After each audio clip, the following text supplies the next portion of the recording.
Welcome to the Linguistics Show, where we talk about life, love, and everything else. There's always something to talk about with this couple, so you never know what may come out of their mouth.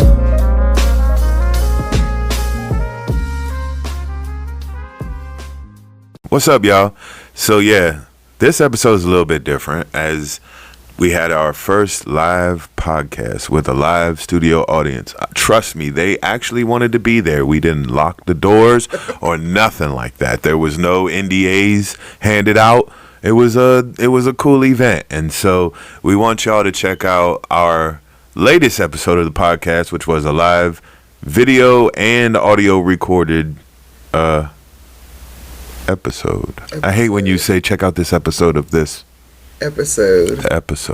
Yeah, and so I guess this episode will be called the anniversary episode. The anniversary episode. Even though it wasn't on our anniversary, it was during our anniversary party, for what that's worth.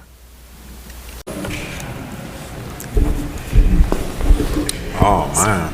So welcome back to another episode of the Linguistics Show. All right. This is actually our first live episode. Right. So we have a studio audience. A couple of people. Recording as well. Live studio audience. It's a studio audience, but I don't know if they live yet. Like, I don't know. We still working on that part, but we gonna figure it out. That's for sure.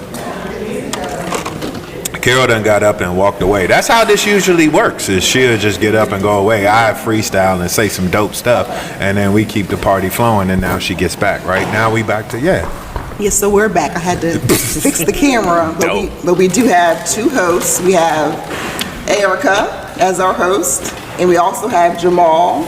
So we want to thank y'all for asking these questions that people have sent in. He's over there. So if y'all have any questions, then feel free to ask, because this is being recorded on audio and video, so we can like test out new formats and just like grow our podcast. How we do it? Grassroots, as you say? Grassroots marketing. Yes, grassroots marketing. Grassroots marketing. That's a thing. That's a thing. This has gotten me out of my comfort zone these last several months. The recording, hearing my voice every time, like, ooh, I sound like that. Ooh, I gotta change how I talk. Ooh. It doesn't sound too good, but we hope that y'all enjoy the show. For sure. And so I'll turn it over to our host, Erica, for the first couple of questions that came in already. Were either of you looking for a husband or wife when y'all first met? Were we looking for a husband or wife? I couldn't even find a damn class. Yeah. I couldn't even find a class. I was late to class. I couldn't even find a class talking about them looking for a husband or a wife. I didn't even find a damn linguistics class. Shit. Like big ass campus. Well, yes, it's a very huge campus, and so big, for me, dumb ass campus. I'm sorry. I had no intentions in college of meeting the person that I would be getting married to. That was not my vision, not in my plan, not anything close to what I wanted to happen. But I am glad that I met you in class. But to answer the question, I was not, like looking for a husband. Maybe a boyfriend in college, yeah, but husband, nah.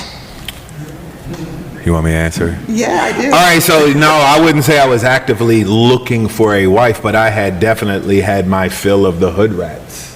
And I was over that part. I was looking for something more serious, yes. But I wasn't necessarily saying, oh, I got to find a wife. I got to find a wife this semester. I'm going to find her somewhere in College Park. I'm going to find my wife. No, that wasn't what I was thinking. But I was definitely over the whole dating scene. It was a little, I thought to myself, yeah, I think I will try to find somebody a little bit more serious. And then also, like for me, I had ideas of who my husband would be in terms of traits. It's nothing to do with you. I don't even know you. Okay, we know what the traits. Go ahead.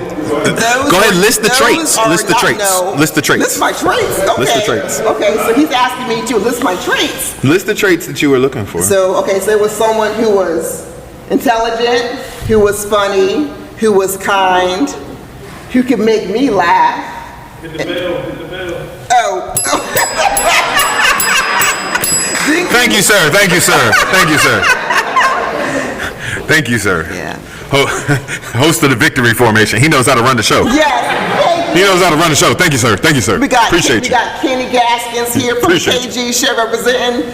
But I did have ideas of the man that I wanted to marry, but in terms of like the time frame that I would meet him, like where it would be, his looks, like his background, I had no idea who he would be, but I had ideas of the traits that I wanted him to have. You're really gonna say it like that? You're really gonna say it like that? That's yes. That's how you said it. That's how you said it back then. This is the honest truth because I didn't know you back in my early. So I asked the young lady when I met her, so what kind of guy are you actually into? Like, what are you looking for? And so this is what the answer. Well, he got to be tall. Well, yeah, okay, definitely tall. Okay, cause she little, so everybody tall, right? Like, you know, if you over 5'6", you in there, fam. Like you tall. You can't so be, you had to be like tall. 5'8", She 5'9", preferred at the time. She preferred fair-skinned gentlemen. It was a coincidence. That just happened to be the politically correct way to say light-skinned it. It was a coincidence. And ball players. She liked ball players. She likes athletes. That is very true. So basically, I just had to be Rick Fox. I came out like Rick Fox. I was in there. And guess what? Look, I was 6'2", light skinned with curly hair, and came in that motherfucker like Rick Fox. And she was like, "Oh shit!" I did not say I need someone light skinned and tall. Well, tall definitely, but light skinned that wasn't on my. She my literally radar. said that to me, but that's okay. Go ahead. But I'm telling you like what I thought back before I even knew you because I had these ideas before I met you. Right. True. I had these ideas back when I was like in high school when I was a senior of like the person that I would want to marry. Right. And so I didn't know there would be light skinned Jason with the curly hair. But I will say that on campus there was this man who looked so much. Yeah, there was a man who looked so much like him, and so I had some girlfriends, well, I guess they dorm mates, whatever, who would tell me, that, I saw Jason. I was like, no, we were together. You didn't see Jason. That was his twin on campus. So don't be coming to me talking about, I saw Jason. I was like, no, that was not him. That was somebody else. Because that guy looked so much like you, but he would get upset. I would say, oh, hey, I saw him on campus. He was like, but that ain't me. You ain't seen me on campus. Well, he looks just like you. So that hopefully answers that question. I was at work. That's my answer. I was at work. Yeah, you were working. I was at work. All right, cool. So that's a good question. That was a good question. All right. What's our next one? How do you sustain your marriage after all of these years? How do you sustain your marriage after all these years? Definitely, okay, for me, in my opinion, definitely humor, because we started out as friends. Hello? Oh, okay. It's your brother. Okay. Hey, brother, can you text him? Go ahead. So we would just take out that little portion, edit that out. But, I forgot the question again. How do you sustain the marriage? That's how you know you can't even remember the question. And you talk about how we sustain the marriage. You gotta remember the question. Like, you gotta remember that part. The biggest thing for us is being friends first, because again, I was not looking for a husband, a boyfriend for sure, but someone that would be to a husband. For sure. Way, because I was young. I wasn't trying to meet the person I would be marrying when I'm 19 years old. That was not in my vision, but that's how it happened. So as far as like us being able to keep us there going, we are friends first. We're able to laugh, joke about things. He will tell me when I'm wrong, because for me, I had my parents did not usually tell me when I was wrong, and so growing up that was normal. But as I got older into college and as an adult, that really did me a disservice in terms of like them just being a yes mom, yes dad, and like not telling me like no, Carol, can't do this, can't do that. So this man right here, he was the first person that would actually tell me no, and so that to me was like, telling me no, and like that took me like years off and on to like really get past the fact that he is not going to just agree with what I'm saying and just go along with it because that's how my parents were, and like no fault to them, but that's just how I was raised. So that helps us to sustain it. Just just being friends first. And like when we do have arguments or disagreements, we're able to I remember that through it all, we're friends first. And like that has really helped us to get to 18 years, because I honestly did not think we would get past like 4 or 5 years. Because I had some, I don't know, like, because Damn. well, damn. I was not used to someone telling me no. And so like I just was not used to that kind of a reality check from you, because I definitely needed it clearly, but I wasn't used to that. Well, yeah. And like I would want to like run away from problems opposed to talk about them. So like I always thought that us not agreeing meant like it's over, we're getting a divorce, I just don't know what to do, because I just was used to just someone telling me yes all the time. And so like he helped me to realize that no is not a bad word. No is not a bad word until you tell me no. So I would say that people who know me know that I run businesses. That's kind of what I do for a living. And one of the things you realize when you run a business as you go through the year is you realize it's a marathon, not a sprint. And so you think about the big picture. You think about decisions that you make that affect, months down the road, years down the road, so on and so forth. And I would say that would be how I could say I would best say that I sustain the marriage to a certain extent, is that I think about long-term situations. I don't think about if I'm going to win today's argument or tomorrow's argument. I think about whether or not that affects the long-term health of the marriage, not necessarily, do I win this, that, and the third, because truth of the matter is, most of the time where I just let you win, because I'm not finna sit and go back and forth with you. I'm not going to waste my energy like that. I'm not doing it. So, but no, like, yeah, I would say that would probably be the best answer to that one for Erica, wherever I was looking where she was sitting and she's not there no more, so that was funny.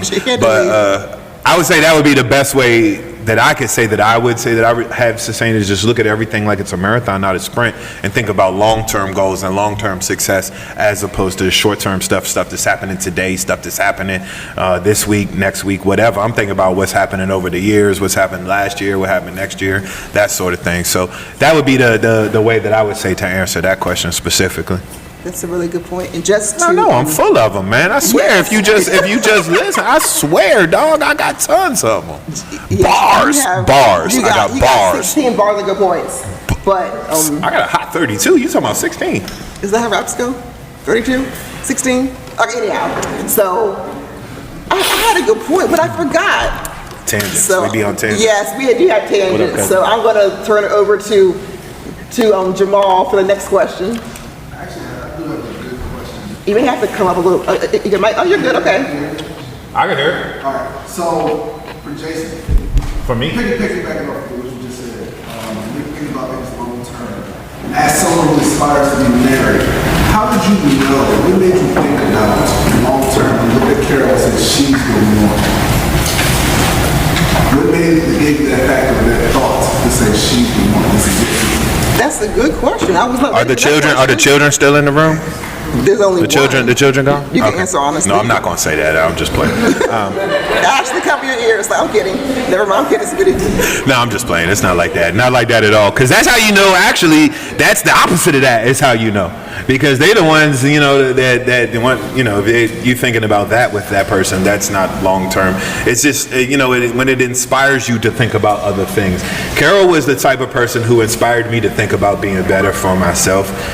When I first met her, I was kind of, not necessarily doing the right things as a man, as a person, so on and so forth. And so, in particular, she helped me really to build myself into a better man. And, having my back when nobody else did, that was really important. In particular, it was a particular situation. I'm not going to go into too much detail, but it was a particular situation that nobody had my back, including my immediate family, and my wife had my back. Well, she wasn't my wife at the time, but my girl had my back. And, you remember those things. You remember those things long term. And those are the type of building blocks that you build that foundation of your relationship from. So how did I know specifically?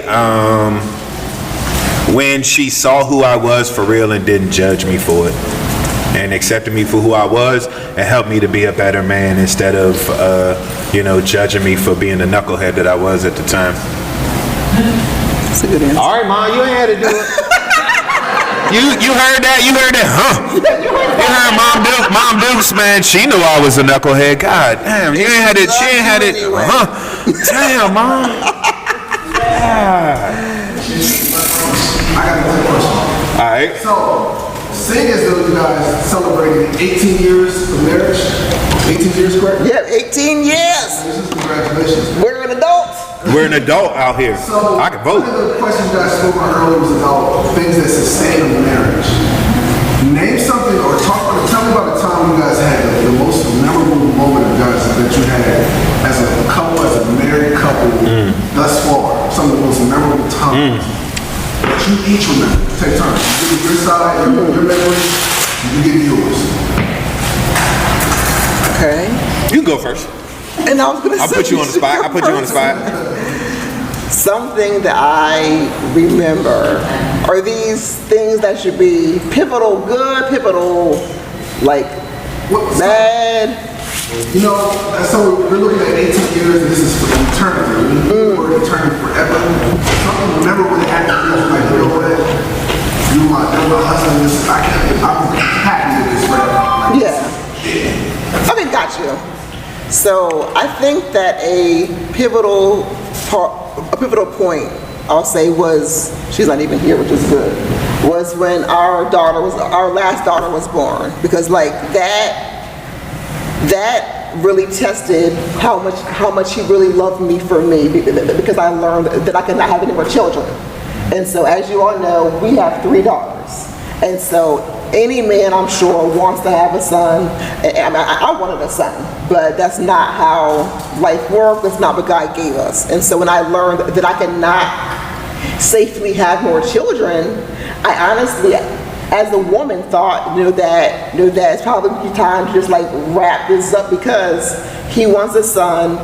I could have more children, but I could also lose that child. And so it was not totally worth going through, but I was actually willing to give it a try and see what happens, knowing that that this child may or may not survive, based on how my previous pregnancies were. And so like when he actually told me that he's okay with having 3 daughters, he does not want me to risk my body trying to please him and give him a son. That really showed me that, wow, like, he is not going to hold this against me, because like me as a woman, I really wanted to give my husband a son, and we all know that the dad is the one that I guess like gives the genes and the DNA, that kind of stuff. But I wanted to at least try again. So me, I had all kinds of random ideas. So I had a whole plan about doing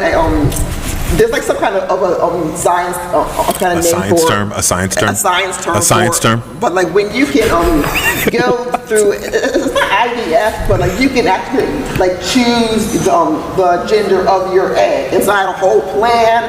I researched it, priced it out. I was like, boom, here's our plan. We can actually find an egg inside me. It's a boy. We can have a son. Now, how do we carry this son? Either me risk carrying him and see what happens, or have a surrogate. So I was all gung-ho for ready just to give him that son that I know that he wanted, but he didn't want me to do anything that would put my body in risk. And so that really showed me that, wow, like, we're really in this.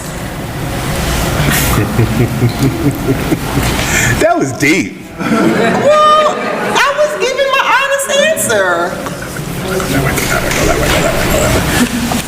All right, I see you, bro. Got your fade, man. I gotta get a good fade, man. I swear, man, these barbers out here be tripping. So how did I know that she was going to be the one? Well, that was the last question. Let me. She went so long, I don't even really remember the question. I apologize. I apologize. Most memorable moment. Yes, thank you. Most memorable moment. I encourage you to say, this is something I want forever. That made you realize that I'm so glad it was. Word. There's so many of them. That's cliche.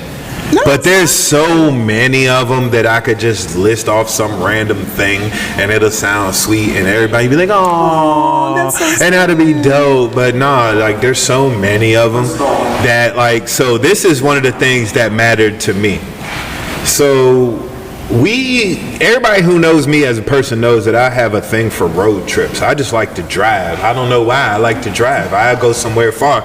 You want to go get some Thrasher's French fries? We go to the beach right now. Like, let's go. Like, I'm that guy. Like, I love you. The recording stop, Slim. Like, what?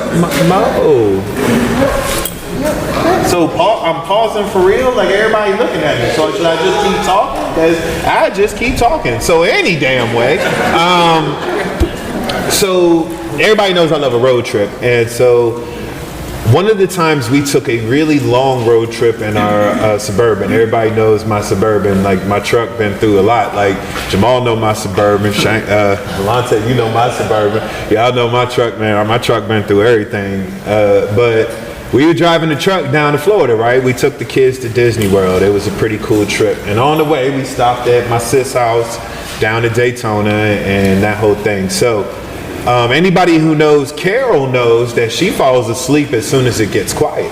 She falls, not only does it have to be quiet, it could just be comfortable and she's gonna fall asleep, right? So we drive into Florida in the Suburban, because why fly? We got a Suburban, right? Like we driving to Florida in the Suburban, and the way I knew that she was the one, that she was always going to be there for me, she stayed awake. She stayed awake. Now I'm the type of person I drive the whole way through because I just love music, and I just start playing. I'll find this album and then that album and then that album and then that album, and next thing you know, boom, I done made it all 12 hours all the way to Florida. I had 5 albums in a row, back to back to back to back. Carol stayed up with me. And so I was listening to the NBA Finals. I remember I was listening to LeBron do his thing, and Carol stayed up with me. And so that was how I knew, because she sacrificed something that was important to her, being sleep. I need my being sleep. Now, there's a million other real obvious important reasons, but that goofy, silly reason was the one that convinced me, because I know this woman and I know how she feels about her sleep. And so the fact that she was willing to stay up till 2, 3 in the morning listening to Rock the Bells radio on XM, man. We sitting here freestyling old hip hop tunes at 3 in the morning while I'm driving halfway through South Carolina into Georgia on the way to Florida. That's how I knew. For what that's worth. Aww. She sacrificed something that was important to her, which is sleep, for me. I appreciate that. Now, that was a goofy, honestly not real good, obvious answer to the question. But if I really went through and started to detail all of the things, we'd be here all night. So I'm going to give you the fun one, the one that actually, that I remember that, you know, makes me laugh and makes me smile when I think about it. Oh, well, thank you. That was a good one. Was it? Yeah. Because I thought it was kind of corny. This was the first one that came to my head.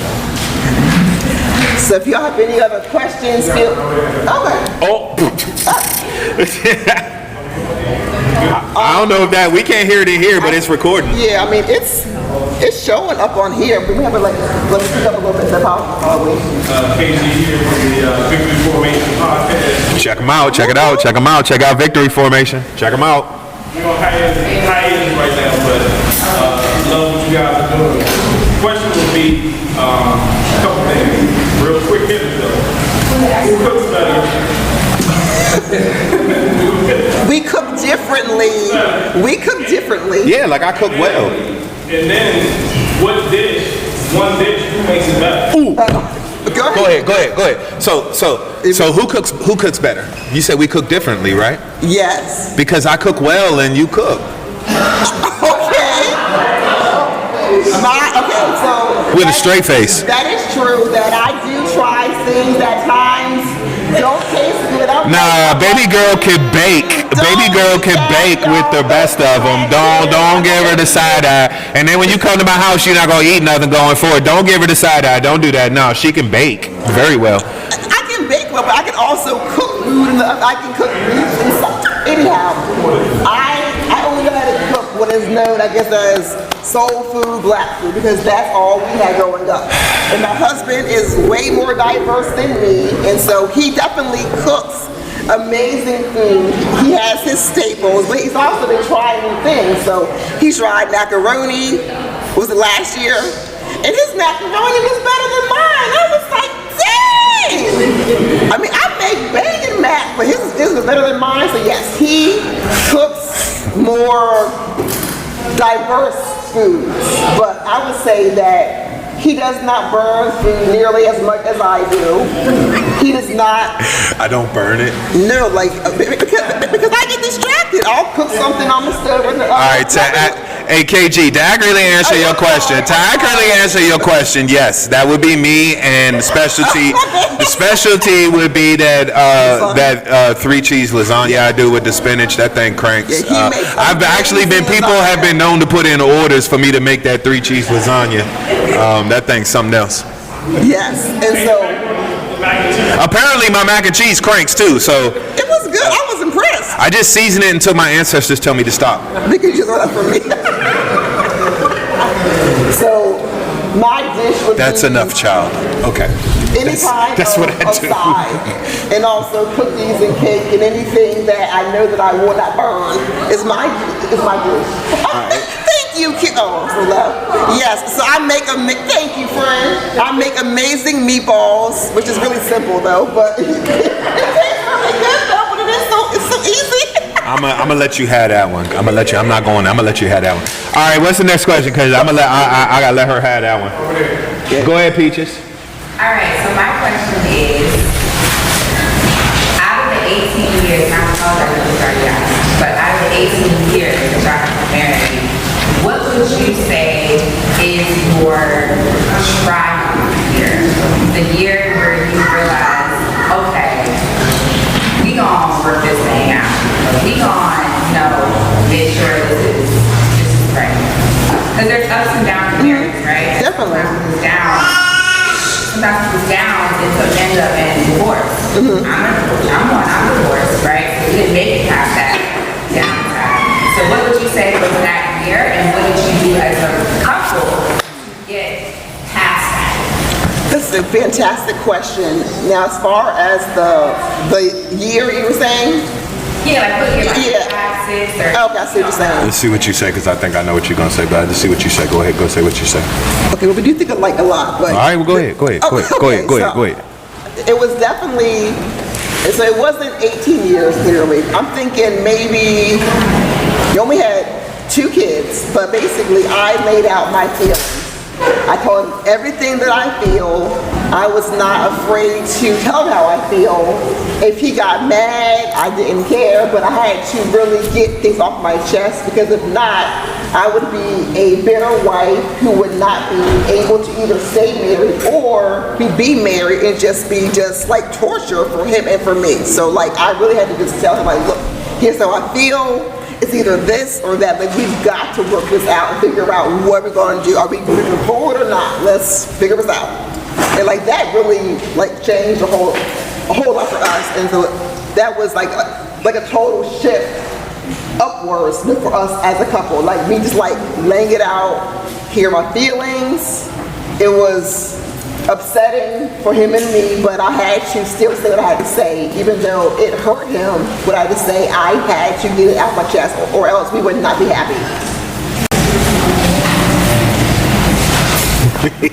I'll give you the side eye, like I ain't what, like what. So 2018, the year of our Lord. That's quite recent. When we started putting some money together to have this little funky house 2.5 blocks that way. Right, like literally, you can walk to our house. Yeah, I would say that just the thought process of, we had been together for a while at that point, and yeah, we had things have been up, things have been down. I would say just the thought that we were working towards a shared goal, and that the sacrifices being made were no longer of ourselves. It was all for the greater good. Everybody who knows me knows I love my cars, I love my sneakers, and my thought process on getting my family the best house we could was like, all that stuff can go. That might be what my identity is, but all that stuff could go at that point, because it was about what I could do for her and what I could do for my kids. And so I would say that was a pivotal point for me, was that it was the mental of, like, at the end of the day, I will sacrifice any and everything to see you and the girls happy and comfortable. And so, I sold the rims off my truck, sold a whole gang of sneakers, and That was major for you. was working doubles and had a second job. I was doing all these things to get this money so we could get our down payment together. And I would say that was the moment for me, was that I didn't even think about it like, ooh, I got to do this to impress Carol. It just was second nature. I didn't think about it. And there you go. So once it clicked automatically, where I wasn't thinking, ooh, I got to make a conscious decision to impress somebody, it was more just, this is what I'm supposed to do. Then that's when it clicked, when it was automatic. Love that. That was amazing. All right, Steve.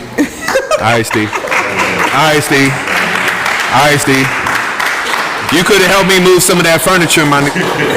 You could have helped me with that dresser or something. So, is it a question still? Because we're not going to wrap it up for this first live episode. I got one more question. Okay.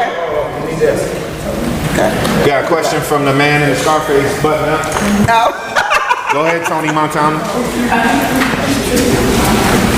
First you get the money.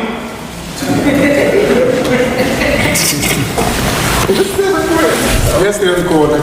Your phone's still recording. Thanks, Jeff. Slow down. Peter, ready?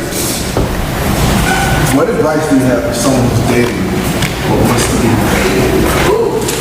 Okay, that's a good one. Start saving your coins now, fam. Start saving your coins now, fam. Nah, like, What advice do we have? for not someone real live who advice. wants to get married? Start saving your coin. Nah, just that is real advice. But start thinking about them little things, like, the big things that they do for you all the time. That's all fine and good, but it's the little things that's gonna matter at 3 a.m. on a random Tuesday when you stub your toe on the end of the bed trying to go to the bathroom, and she like, shut up. Like, it's the little things that's gonna matter. Is she gonna curse you out, or she gonna be like, you all right, baby? It's the little things, It's about the dog. ladder. It's the little things, dog. Like, just think about them little things. That would be my advice. Think about them little things. Focus on them little things.